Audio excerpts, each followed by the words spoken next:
I pledge allegiance Allegiance to the flag the flag of of the the United States of America and to the republic for Republic which it stands, one nation, under God, indivisible, with liberty and justice for all.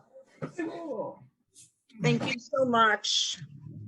Mrs. Higgins, would you do a roll call, please? Sure. Mayor Dietman, Present. President Percival, Here. Councilman Bull, Here. Councilman Capabianco, Here. Councilman Long, Here. happy birthday, Thank you. Councilman Swaggart, Here. Councilman Sidlow, I'm here. Councilwoman Guy. Will end with that vote in the Senate. You should have before that. Huh?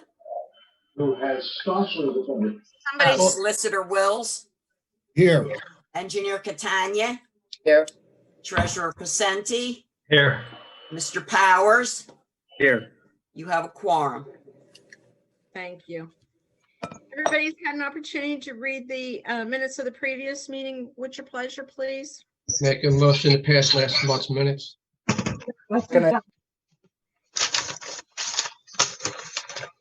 I didn't hear a second. Second. Thank you. All those in favor? Aye. All those opposed? So moved. Mrs. Higgins, do you have any correspondence? I do. Okay, for the month of December, licenses and inspections, $4,500. Okay, Somebody mute yourself. $4,500. Court financial services, $12.50. Recorder of deeds, $4,057.20. For a right to know, $20.25. And from the police department for tickets and reports, $30. Under tax collection, the borough tax collector, Ed Fisher, $4,686.59. And from the Tax Claim Bureau, $166.27. From District Court, $131.99 for a total income in December of $13,604.80. This does not include earned income and LST tax. Okay, I have a letter here addressed to President Percival from Thomas Ford, Director of the Bureau of Recreation and Conservation.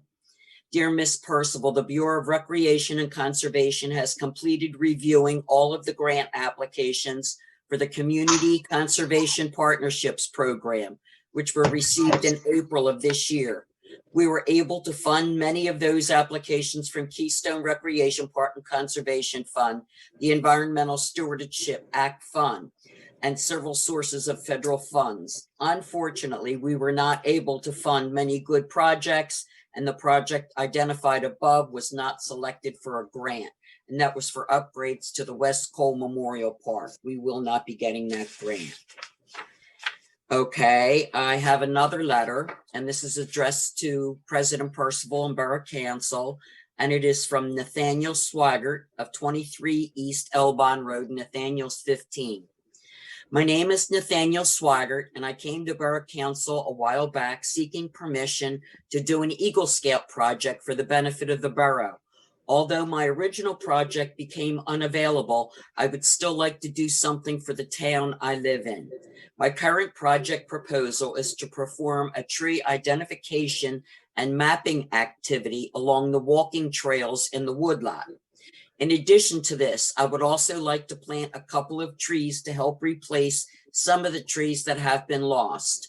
With the guidance of my project mentor, Mr. Douglas Bull, I am asking for permission from Borough Council to proceed with this project. I think it's a great idea. Great idea. And that'll help get his all his certificates. So I agree. Okay, do you need a motion or anything? I don't know that we had a motion the last time an Eagle Scout wanted to do a project. I think council just needed to give their blessing. You got it. And I Okay. don't think anybody is objecting to this.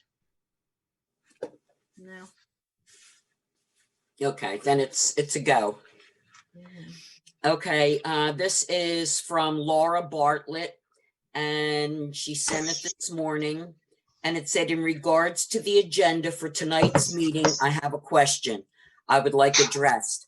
As for using a chemical to kill poison ivy at the Woodlot, what type of herbicide will be used and which company will be making the application? Please provide the brand name, generic name of the herbicide, and the name of the company if applicable. If a borough employee is to be making the application, please provide any training said employee has undergone. In regards to the budget meeting held in December 2020, I would like to know why my questions were not publicly addressed and why a non-agenda question was allowed as posed by Ms. Nicole Weeks Boyer. I would also like to know why an Excel file of the budget was never produced, despite the many emails where Mr. Bull said he would produce the file. Okay, I do have a response to that, and I will be glad to read that into the record. First of all, no decision has been made with regard to removal of weeds and poison ivy from the woodlot. Vice President Bull is working on that, and it won't be finalized until spring. The borough will, of course, be professional and considerate of the types of chemicals used during this project. As to the number 2 question, there was no budget meeting in December 2020. There was a council meeting held on December 16th. Your questions were not publicly addressed at the meeting because they were all answered by way of email from President Percival when the questions were received. As you were previously informed, there is no Excel file of the budget. I personally have worked here 32 years and have never seen an Excel file for the budget. There is no mandate requiring the borough prepare an Excel spreadsheet of the budget. And finally, Nicole Byers asked a question regarding comments made by Councilwoman Guy at the November 18th council meeting. It was a direct question for Councilman Guy to answer. Councilman Guy was given the opportunity to respond to the question. She did not answer the question directly. However, she did say council meetings are open to the public, whether they are residents or not. And that's all I have. Any questions on correspondence from Mrs. Higgins? Whose response was that? That was Linda's response, or? That's correct. It was sent to me. Sent to Mrs. Higgins. It was directed to me. Any other questions for Mrs. Higgins? Moving on to the mayor's report. Mayor Dietman, do you have a report this evening? Thank you, Madam President. I do. Good evening, everyone, and good day to all those who may be looking at this in the future. The Parkside Police Department Mayor's Report, December 1st, 2020 to December 31st, 2020.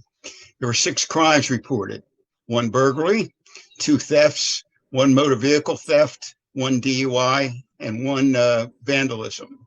There were 148 calls for service, 3 domestics, 5 suspicious persons, 13 assist other agencies, and 8 public service calls. There were 2 automobile accidents. There were 22 motor vehicle stops made.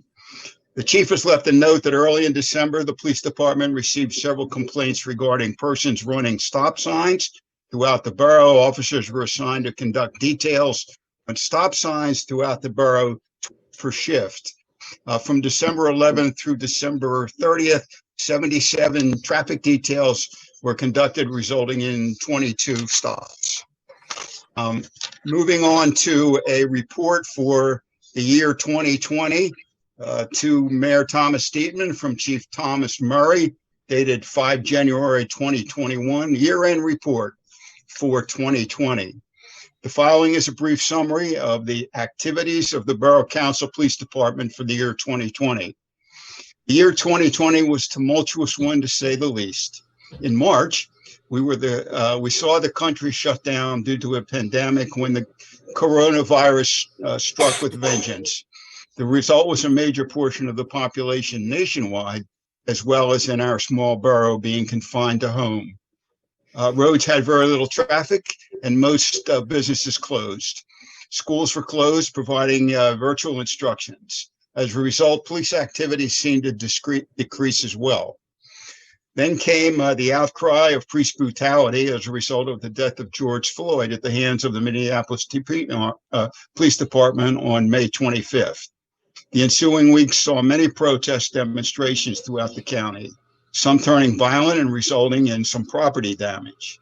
Here in Parkside, 7 protest demonstrations took place between May 30th and early September. All of these protests were conducted peacefully, and there was no property damage reported. This is a credit to the residents of Parkside who expressed their constitutional rights as they were intended. Our police officers were on hand for each of these events. However, no police action was required. In November, the borough experienced a shootout on Edgemont Avenue. Sounds like an old Western movie. In broad daylight at 3:45 a.m. in the afternoon. A minor accident resulted in the confrontation between the 2 drivers, both of whom had firearms in their possession. When one driver displayed his firearm, the other pulled his and began shooting.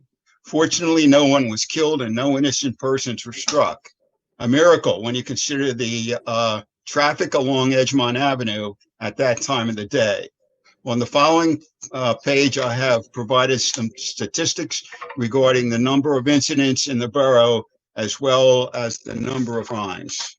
So in 2020, we had 12 assaults, 3 burglaries, 38 thefts. A large majority were from vehicles left unlocked by the citizens, 3 motor vehicle thefts, 1 counterfeit bills, 6 frauds, and I always get a kick out of announcing this. We had 1 flim-flam in the borough. There was 1 authorized use of motor vehicles, 4 ID thefts, 2 RSPs, 7 criminal mischiefs, 1 sex crime, 1 drugs, 2 offenses against the family, 4 DUIs, 1 public drunkenness, 5 disorderly conducts, and 9 harassment calls, for a total of 102. 36% of all crime has been cleared. There was a decrease of 32% in crime from 2019, and there were 143 traffic citations issued in 2020. That's it, Madam President. Super. Any questions for the mayor? I do. I have one question. What is a flim flam? Say again. What is a what? What is a flim flam? Oh, it's a bamboozle. If you go onto a legal definition of a flim flam, it'll tell you it's a bamboozle. The best thing I can explain it this way: if you ever seen one of those old movies where the guy rides through town in an old cart and tries to sell medicinal stuff to cure all your ills, and the people buy it, that's a flim flam. Oh, okay. It's basically trying to scam somebody out of something. It's an old Gotcha. saying. Okay. I never heard that term before. I'm sure. Yeah, I know. When I read it, I just found it interesting that we had a flim flam. Okay. Thank you, Madam President. Well, I have any questions for the mayor? Yeah, I have a question. So those are very interesting statistics that were just provided. Are the victims or the perpetrators of the crime, are there any statistics on, who in our community, or whether they're from our community, whether they're from out of our community, or by race or by gender? Do we have any more tracking other than the number of crimes? Do we do any more tracking? Is that possible to do more tracking?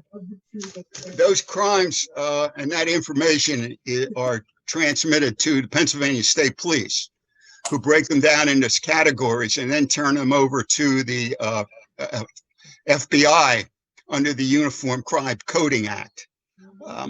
The local police department's particular job, no matter where they are, is to clear the crime and catch the person. Once they do that, they record the statistics, and I'm sure that we could make the statistics available. That would not be a problem. But normally the statistics are based on the type of crime, whether it's part 1 or a part 2 crime, and the number of times that crime occurs. If you could send me an email and let me know what additional information you'd like, I'll see if we can't get it out for you there, Councilman. Okay, thank you. Oh, thank you. Yeah, okay. I'm sorry, I didn't mean to interrupt you. You have something else? No, so it sounds like there's a standard process for reporting of crimes that's set out by the state police for statistics creations. So the state police sets a standard for how statistics are gathered and what statistics are collected. If I can. That's correct. And then, as I said, they transport those over to the FBI, and all that information is public record. And an individual who wishes to find out can actually just go to the Uniform Crime Code website, and it will show you basically any reporting agency in the country and how their crime statistics match up. I was going to suggest that, Mayor, to the councilman. The UCRs are reported to the state police, and you can go on the website and review various areas and what the statistics are, and it breaks it down significantly. Does anybody else have any questions for the mayor? Then we'll move on. Does the fire company have a report this evening? Do we have anybody from the fire company that sent us a report? No. We do not. All the citizens on any agenda items. Mrs. Higgins, did anybody else send anything for agenda items only? No, they did not. Well, we'll keep it moving with the president's report then. I'd first like to thank Jay Wells and Joe Pizzeni. All the loan papers have been completed and sent to the bank and from the bank and to the state. Also, thank you to Ms. Catania for our CDBG application has been completed and signed. A quick note, the state's 2021 bid amount has increased from 21,000 to 21,300. Phone quotes from 11,300 to 11,500. And I also, as I have done yearly, like to mention a few things that occurred in 2020. As everybody knows, we started to do our virtual meetings. We passed the 2021 budget with minor increases and ended up with a very small surplus due to limited spending by council, and we were to be commended. We instituted numerous ordinances and resolutions. Due to the virus, unfortunately, the majority of our recreation events were canceled, but we did have 2 small holiday parades. We received a CDBG grant in the amount of $93,600, and we're very excited about that. Also, a very small grant in the amount of $9,350, and we, of course, as I just said, applied for more grants in the future. I'd also like to thank Steve Murray. He's applied for several police grants, and we've had a new chief this year, so welcome aboard to the chief again. And Chief Egan had left at the beginning of the year. Speaking of police, we put a new 2020 Chevy Tahoe in service this past year. We completed the road program and held a planning meeting, which was continued. We're still waiting for additional information. The Ford Fitness Trail has been completed except for the sign, and this was from the 2019 CDBG grant, which has new lights, 10 pieces of equipment, and landscaping. I'd also like to say that unfortunately, we lost our ambulance service this year. And we did have new recording system, which the public can review our meetings on either the website or YouTube. So it's been a very productive year, pro and con. And that's all I have for this evening. Unless anybody has any questions. We will move on to police public safety. Councilman Capabianco. Thank you, Madam President. All the vehicles had underwent their general maintenance for the month. For code violations, there have been 3 stop work orders. I'll be attending 5 court hearings in Linwood regarding the health and safety of the properties in Parkside. For public works, the building was sanitized back in December of 28, again, saving up to $1,000 to the taxpayers. I did talk to Mayor Dietman and Chief Murray about sanitizing the police vehicles on a bi-weekly basis, and they gave me the go-ahead to do that. That's also a savings to the taxpayers. Other than that, I can report general progress. Thank you so much for doing that. I'm sure everybody appreciates it, and do the police. Thank you. Does anybody have any questions for the councilman?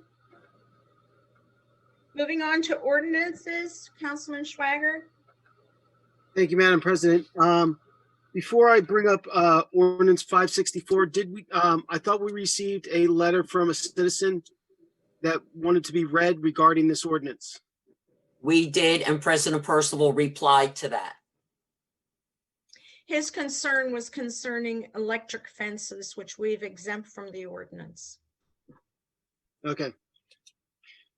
So the only thing I have for tonight for ordinances is adoption of ordinance 564, banning of shock collars.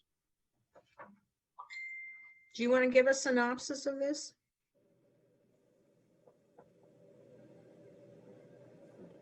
Would you like me to do that? You can give a synopsis since this one kind of falls under your preference. The basics of this ordinance is that no person shall place a collar on attached to a device of any animals to administer an electric shock to the animal. What we've done is to prohibit physical cause injury, psychological distress, including severe anxiety, aggression, fear, confusion. As we've all talked about this before, there's numerous ways to correct an animal when you're training it other than to use a shock collar. It's been brought up that this will exempt the vibration collars that are used with an electric fence. Would you like to Second, So I was gonna say motion to adopt ordinance 564. We have a second? I'll second it. who was that? Eric. Eric, thank you. Any questions on the motion? How would this ordinance be enforced? We would have to have a complaint to the police department or code department or emergency management that somebody's dog is in distress, that the owner is using a shock collar, and it would be investigated first. And then given a warning, let them know that this ordinance has been placed in effect.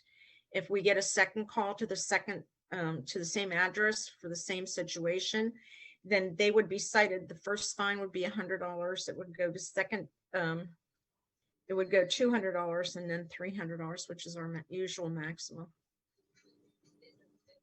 And I understand from talking to an animal control person, and I already spoke to the mayor about this, that we have several people involved with animal control that are interested in having this ordinance taken further up to the state. Is there any other questions concerning this ordinance? All those in favor? Aye. Aye. Aye. All those opposed? So moved.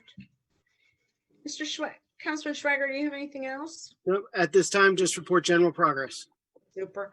License inspection? Thank you, Madam President, Yes. I just want to, since I basically brought up the ordinance, well, I just want to thank Councilman Swart and the ordinance committee for getting this through. I certainly appreciate it, and I know that the community will appreciate it also. Thank you, Councilman. And Mayor, you and I have spoken about an animal control group that wants to take this further, so I'm assuming you'll be in. Absolutely, yes. Thank you, Madam. Thank you. License inspection, Councilman Long, do you have anything this evening? Yes, I do, Madam President. I have the permits issued where building residential is 8, commercial 0. Plumbing residential 5, commercial 0. Electrical residential 0, commercial 0. I'm sorry, that was mechanical. Electrical residential 2, commercial 0. Use and occupancies inspections were completed. There were 4 of them, and re-inspections were completed, 0. Street opening permits issued, 0. That's it. Super. Any questions for Councilman Long on his report? Emergency Management, Mr. Powers? Thank you, Madam President. I have a report at all 3 agencies tonight. I will start with Emergency Management. At the request of Pat McEwen, I'm revisiting the Pendelco Emergency Management operations along with the update. At that level, I will also update all emergency contacts in Parkside School and also district-wide. On other emergency management issue, I'm sorry, I'm done with the emergency management. I want to jump right into the health officer. Okay. On a sad note, we had 1 COVID death in the borough. Only one that I'm aware of. Name was not released. Therefore, it shouldn't be released. Also had Adult Services Protection Agency contact myself and Pat McEwen and Nick. Along with those 2 other people, we did an investigation. Nick was involved because it was a rental property. We found the agency was reporting deplorable conditions. When we got there, the renter answered the door, allowed Pat McEwen, myself, and Nick to enter the building. There was no deplorable conditions. We did find a hole in the roof where water was leaking from a past incident. Nick gave the landlord 3 days to fix it. It was fixed and it was satisfied. I did report back to the Adult Services Protection Agency that the problem was unfounded and the hole in the roof was repaired. That is that. Little late news, the investigation on 15 West Shelton Road where the fire heavily damaged the house was deemed accidental. There was another fire a week later on East Avon Road, was also listed accidental, unattended candle. We are coming into a stretch of cold weather in the next 3 days. As a public service announcement, I would like people to be aware of space heaters and placement of space heaters. And also to remind our pet owners that with the frigid weather coming up, that all pets must be taken indoors. Any pet that's left outside with a complaint can be subject to arrest. That's all I have for all 3 agencies. Thank you so much for mentioning about the pets, because if you're cold outside, so are they. Correct. And there is a state law on that. Does anybody have any questions for Mr. Powers? Yeah, I would like to thank Rob Powers and Officer McEwen for responding on the 2802 Esmond Avenue for the deplorable conditions. This is what teamwork's all about. Us 3 got the work done and got it done swiftly. So I want to thank those 2 gentlemen. Thank you so much. I agree. Thank you. We're going to move on for the finance report. Vice President Bull, do you have, I'm going to guess you have bills for approval. Thank you, Madam President. Ladies and gentlemen, I would like to make a motion to pay the bills. Second. Any questions on the motion? All those in favor? Aye. Aye. All those opposed? So moved. Thank you, Madam President. I would like to make a motion to accept the treasurer's report. Second. Any questions on the motion? All those in favor? Aye. All those opposed?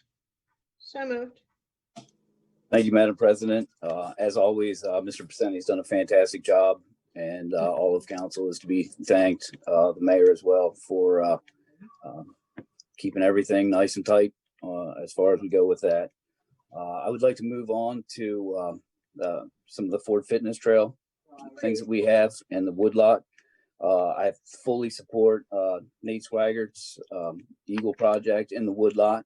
I think it'll be a really nice addition to actually the Ford Fitness Trail, because there'll actually be a knowledge component to a physical component that loops back through our really nice trail. So I do fully support that and thank council for the support as well. There was a discussion about an invasive plant abatement program. Mhm. The target species for the program are multifloral rose, lanthus trees that harbor the spotted lanternfly, and climbing vines, typically like wild grape. There is some poison ivy, obviously. We live in Southeast Pennsylvania. So it's still in the discovery phase. I'm waiting to see if perhaps there's grant money or things of that nature that are available. But if not, we do have some of the technical knowledge and skill to actually start that program in-house if necessary. So that's kind of in the planning work still, but I would like to see that take place, especially as people start to enjoy the Woodlot a little bit more as things ease. I think they're going to ease a little bit more, and hopefully people will see the sunshine soon. So with that, also, we have yet to commemorate the Ford Fitness Trail. And just from watching LA County and some of these other counties and bigger places and states starting to ease some of the regulations, perhaps they know things that I don't know.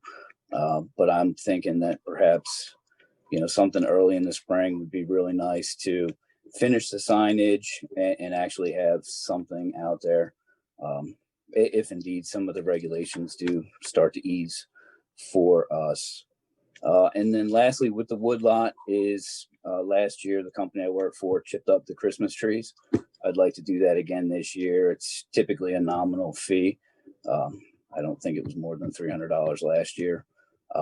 So I don't know if I need a motion for that, but it's something we've done. We recycle the trees, and it goes in that direction. So I will go with good counsel on if you think we need a motion for that, or if that's something we can do under general business. I think last year we just had them invoice us. Okay. Thank you, Madam President. The signage is still in progress, as far as that goes. I really did want to have something for this meeting. It's just haven't yet. So I think it'll be nice. I think it'll be a fitting tribute to Mr. Ford. And I kind of hope we get a little bit of fire going under that to wrap that project up. And with that, I will report the rest will be general progress. Thank you. I think that if we can get the signage ready, maybe May would be a great time to do some kind of dedication. I agree 100%. Okay. Any questions for the Vice President concerning the Woodlot or finances? I have one question, Madam President. Sure. On the poison ivy, would the removal, if it happens, would that go along with the residents' property line that's backing up to the Woodlot? Because there's a lot of the poison ivy that's coming from the Woodlot to the residents' yards. Would that we certainly would address that. We've addressed in the past trees that have encroached on residents' houses. We've addressed things in the past in good faith as far as that goes. So I believe 100% that if it's a tree in the Woodlot that has vines growing up on it that would perhaps encroach on a resident's property, that we would address that as I don't dare say like a public health thing, but there are issues with the poison ivy, the ailanthus trees, and things like that we do need to start to address a little bit. So that is a place that people want to go. Right. Not to add a whole lot of extra. Right. So some of us, we've been using our own to try to stop it from coming on, our own chemicals. So that's why I want to check. Yeah, and if any of the residents want somebody to come over and have a look, I'm happy to. I looked at a few of the, I don't remember the house number, but I went and spoke with one of the residents that has a real concern with the lanternflies, midsummer type sort of thing. So it's something I enjoy doing. With it has people and trees, so I'm in 100%. So, Okay. yeah, just have them contact the secretary or me directly, and I'll happily come over and have a look. Sure. Okay. Any other questions for Vice President Bull? Moving on, Councilman Schweiger, do you have anything for recreation? Unfortunately, all I can say is general progress at this time. Super. Recycling MS4, Councilman Calvin Bianco, do you have anything this evening? Yes, thank you, Madam President. For the trash collection for the month, trash was at 132 tons and recycling was at 11 tons. And that'll be it. Thank you. Any questions for the councilman? Moving on, did the tax collector leave us a report, Mrs. Higgins? Yes, he did. The treasurer has received a total of $928,523.52 to date. This is the total closing amount for the year 2020. There was $23,183.09 in revenue deposits from December 23rd to January 1st, and that's that. And I believe his delinquents have been turned over. They have. And the tax bill should be coming out shortly. Yes. Any questions for Mrs. Higgins? Moving on to the engineer's report, Ms. Catania. Thank you, Madam President. I just have a few things this evening. As Madam President noted, the 2021 Community Development Block Grants were submitted for consideration. We should hear something. Typically, it's in April, May timeframe for that. The DCNR grant that we did not get was for the upgrades at the Memorial Park, at the West Cole Memorial Park. We do have 25% of what we need for that project. So we'll just continue to identify other funding sources for that grant. I know your criteria, Madam President. However, we do have 25% that can be considered as a match. So we'll see where we go with that. The 2020 Community Development Block Grant, which is the lighting, the pedestrian upgrades, which is the lighting project. I spoke with Steve Gribb, who is the electrical consultant, that had because of COVID, they were working from home, so they had a little bit of a delay.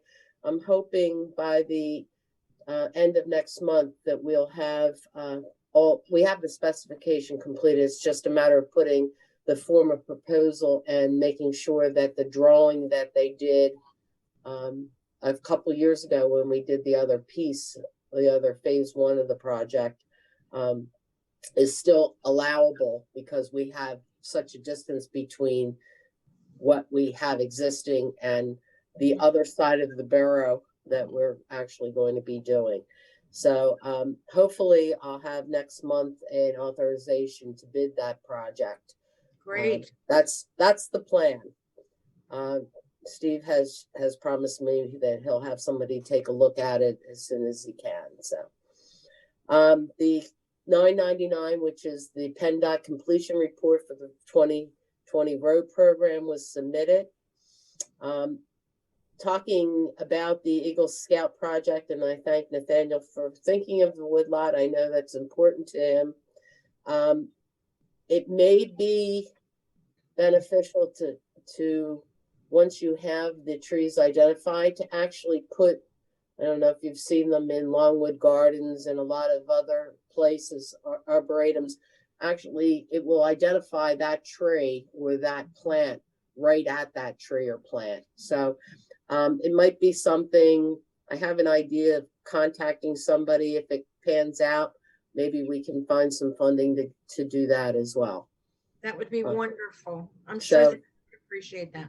For anybody that knows the initial mission of the Woodlot was as an educational property. It's supposed to be passive recreation for the enjoyment of the residents of Parkside. Right. And one of the things that was discussed when that was first done was this educational piece. So I'm glad that it's there. We have benches. We never did get the pavilion in the space, but we do have the benches, and maybe we look at it a little bit further and come up with a creative way of making that an educational area for the Parkside Elementary School as well. That would be. That's all I have, unless anyone has any questions. Any questions for the engineer? So I'm sure it's probably very early to start thinking about the community development block grant for that we would vote on in 2021, in November of 2021. But how do ideas start getting circulated and you know, can I call you and discuss some ideas I have with you, or what should we do here to get some ideas on the table?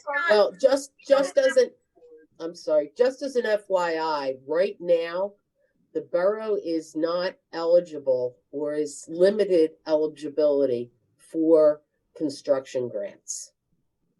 And that's because of the census data. Now, we'll see what happens when the maps are adjusted, but right now there is not a majority percentage for low mid income in Parkside Borough. True or not, that's what the numbers show. So if there is an area where you feel as council that you feel is a blighted area, we can ask, and now's the time to do it actually, we can ask the Office of Housing and Community Development to do spot checks. So it'll be a survey of that specific area. There has to be 100% participation in that survey. Once that information is put together, then you can go to the Office of Housing and Community Development will then send it to HUD for HUD to verify yes or no that particular area is eligible. I only mention that because it's not done very often, because the borough representatives, borough council, as well as OHCD representatives, the Office of Housing and Community Development representatives actually have to do it jointly. And they go house to house. And sometimes you get people that don't want to offer the information that they're requested. So whether you can get 100% or not is questionable. I guess you could try. It never hurts to try and ask. That's all. So I mentioned that you are certainly welcome to do any kind of planning grants at this point. If there was a historic property, you could do historic preservation, and you can still do acquisition of property, but that it's any kind of construction project you can't do at this point. And I'm not so sure that we have any blighted specific areas in this borough. If somebody knows such an area, I would suggest you bring it to the floor and we discuss it. Does anybody else have any questions for the engineer? Moving on to the solicitor's report. Thank you, Madam President, and good evening, everyone. The first item on my agenda this evening concerns the property at 12 West Shelton Road.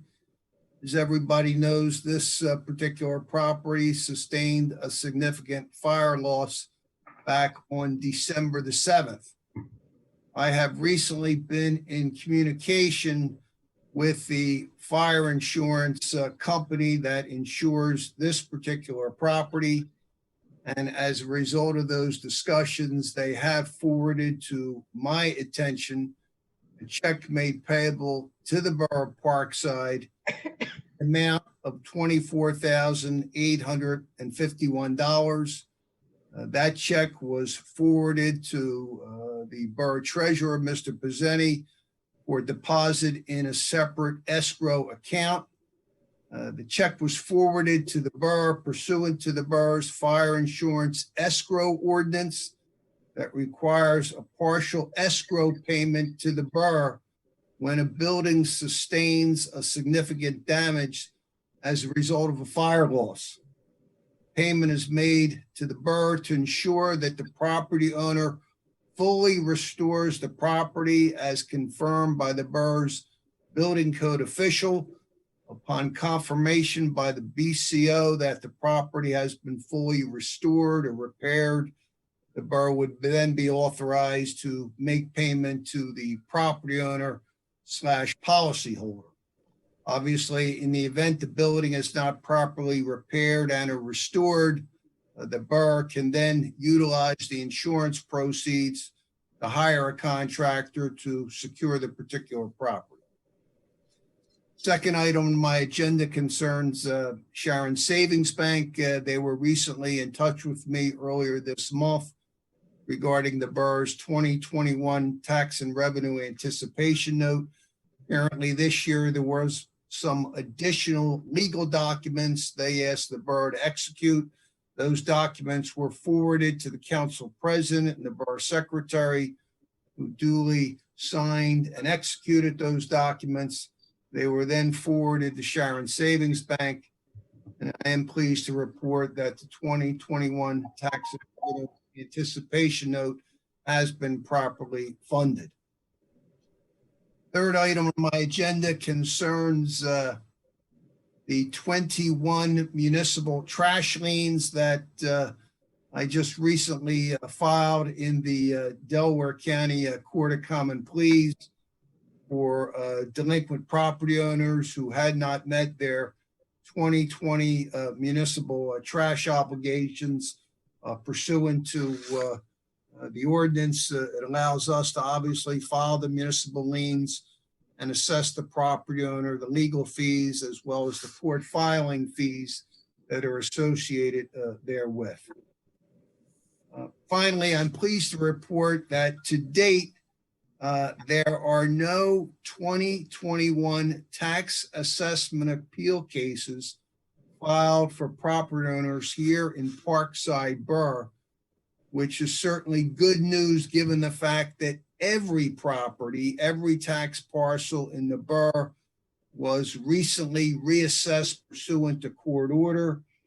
On many of the other municipalities that I represent, there are significant numbers of tax assessment appeal cases being filed by property owners who are dissatisfied with their new property assessment.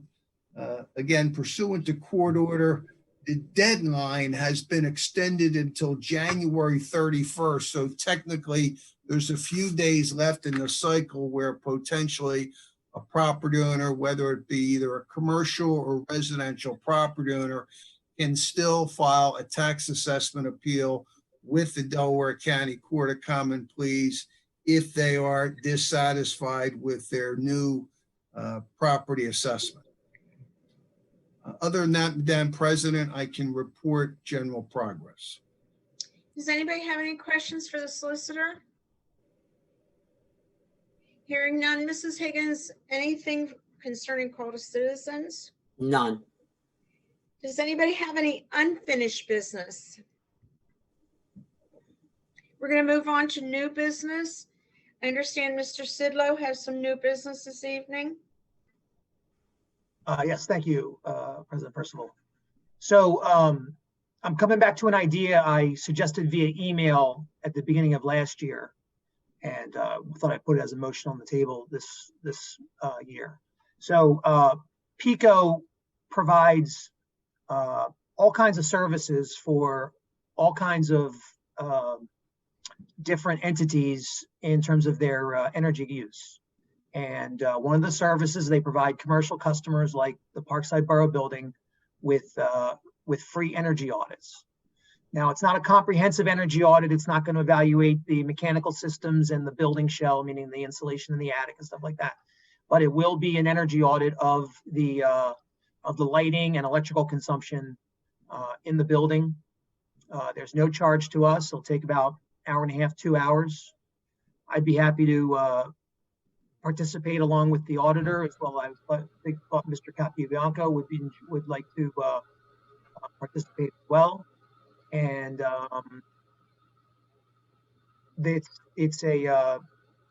they'll give us an assessment of how much money could be saved if we were to transition light bulbs. And they're going to offer a pretty deep incentive. I was given a ballpark estimate, about 60% of the cost of the project would be paid for by PICO if we were to move forward, but that's a step down the line. The first step is just get the building evaluated to see how much money could be saved with changing out the lighting. So I make a motion that we have a free energy assessment by PICO. Before you do that, can I ask a couple of questions? Sure. Didn't we have this done 2 years ago, Councilman Capabianco? Yeah, it was Doug was in charge of, I think Doug was in charge of this, where he was changing out light bulbs Okay. to energy saving wise ones. Plus we got, I think, about 50 to 80 light bulbs stored in the garage Right. that the residents pay for out of their tax money. So Yeah, but there's less value remaining in the light bulb in the unused light bulbs than there is energy consumption in them.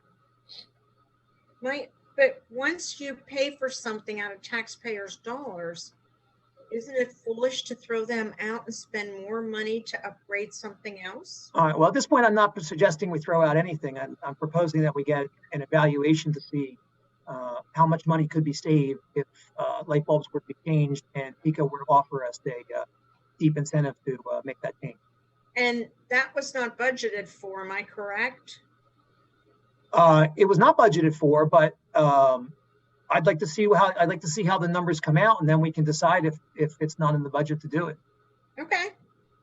So you're entertaining a motion to have PICO come in just to do an energy conservation survey. It's a lighting audit, yeah. Is that your motion? A free energy assessment of the borough building, whatever services PICO will provide. This is my motion. Just for the energy survey. Nothing further. It's just free because I like free. Free is good. It's free. There's no charge. Okay. There's no hidden fees here. It's a free energy assessment. Do I have a second on that? I'll second that. Any questions on the motion? All those in favor? Aye. Aye. All those opposed? Opposed? opposed.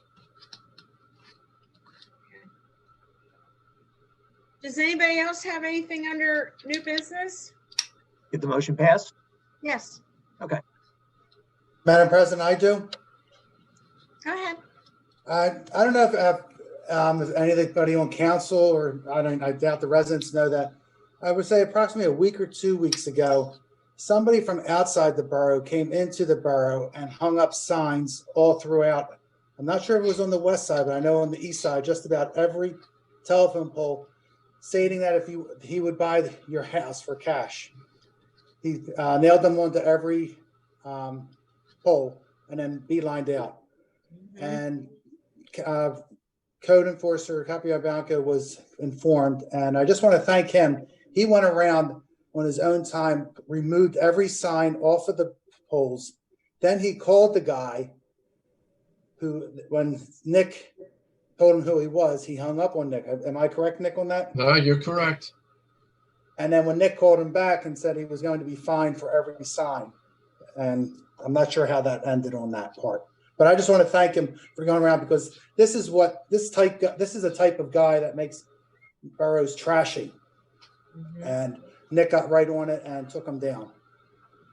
So Great I think job. Parkside has enough problems with what's been going on from last year with all the rumors and the accusations. And I think something like this took away part of the trash. You're right. And the last thing we need is to have that happen here. It just brings Yeah. down property values. Right. Thank you, Eric, and thank you, Nick, for following up on that. And Quite well. it is also a violation of our sign ordinance. Yes, it is. Well, I Yes. called the guy up and told him that for every sign that was on his pole, he was getting a citation for $100. So there was 30 poles that had signs on. He was getting nailed. Ah, Good. Madam President, yes. I see the chief's on. Chief, could you just put a quick memo out to the police department if they see this guy hanging up signs to make sure that he's aware of the situation? Absolutely. I'll make sure something goes out tomorrow. He has a Thanks, maroon Chief. SUV. It's a maroon US SUV. And it was done at the evening time too, Yes. in the darkness. Okay. Also, since the chief is here, several of the residents got together and did a basket raffle. Chief, I'm not sure, I believe Mrs. Roman and her group of friends collected $1,000. $1,026. That's correct. That's Great. great. And that'll be used towards police equipment, I understand. Yes, I've already had some discussions with the mayor. There's a couple of things that we're thinking about, and that $1,000 will come in very useful. Super. Our residents did a great job supporting this effort, and that's what makes us all this strong. Yes. Absolutely. Thank you to the residents. Thank you to the residents, you betcha. They all pulled together on that. Does anybody have any new business, or are we ready to adjourn? Make a motion to adjourn. Second. Thank you so much, everyone. Have a good weekend. Good night, everybody. Have a good Thank evening. you.